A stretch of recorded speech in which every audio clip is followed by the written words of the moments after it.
Singapore President Tharman Shanmugaratnam is in Brunei for his first state visit at the invitation of Sultan Hassanal Bolkiah. This comes as the two nations commemorate 40 years of diplomatic relations.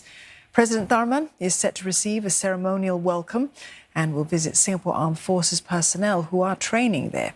Aslam Shah is at Jerudong, Brunei, to tell us more. It's a special relationship that has reached a new milestone and is set to grow even further.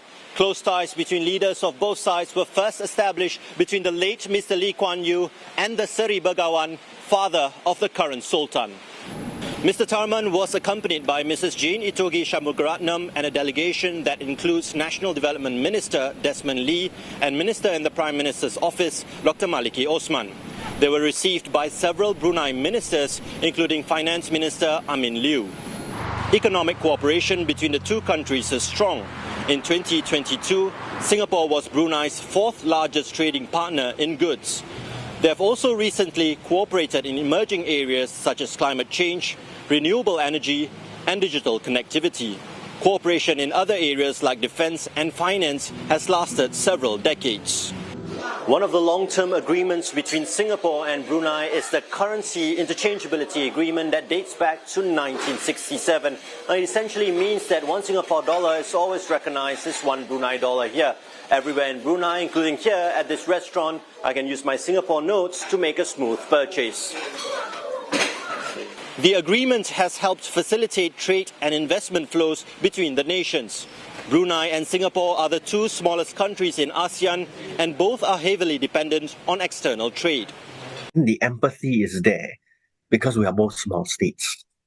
And if you think about it, small states have to survive by being eternally paranoid and vigilant.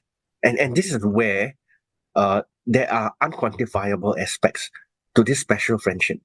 The President's state visit comes shortly after Prime Minister Lee Hsien Loong and some of his cabinet ministers attended the royal wedding of Prince Abdul Mateen. At this trip, Mr. Tharman is set to be hosted to a state banquet by the Sultan and have a bilateral meeting with him. Aslam Shah, CNA, Jerudong, Brunei. At a reception in the evening, Mr. Tharman met with almost 400 Singaporeans living in Brunei. He said it's not incidental that he chose Brunei to be the country of his first state visit. He added that it reflects the special relationship the two countries share. He also commended the Singaporeans there, saying that they play important roles in building the Singapore image. Your experience here also enriches Singapore. It also enriches Singapore because you develop a new way of looking at Singapore, looking at the world, and we need that diversity of perspectives in Singapore. So I'm sure when you eventually return, you'll be adding something to Singapore that comes from your experience, having lived overseas, and that too is valuable.